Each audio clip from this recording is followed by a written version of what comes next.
好，来继续来看这个中华县卫生局针对着居家检疫者来做采检，伫将近1500个民众当中验出一个无症状的感染者。疫情指挥中心就要求警方来调查，第一阶段调查到一个段落。卫福部长陈时中讲无违法，敢若有一寡欠点的所在。中华县长王惠美也是挺这个卫生局长，强调讲等待调查。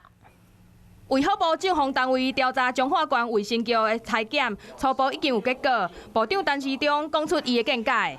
警政跟卫政的相关的一些联系看起来就是没有联系好。那在出外的时候，是不是有确实让他这个行为或是动线有充分的掌握？ 虽然有淡薄仔无适当，也毋过并无违法。中央调查到即马已经过1礼拜，中华县长王惠美也是真挺卫生局长。我绝对支持我们局长这么勇于认识，顾我们乡亲大家的健康，我绝对是力挺我们局长。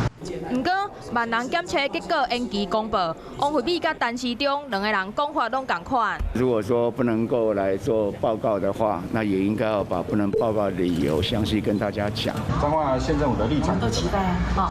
精准的体检甲万人检测，中央、地方各有公卫单位，互相之间爱赶紧协调，来修正政策，共同来控制疫情。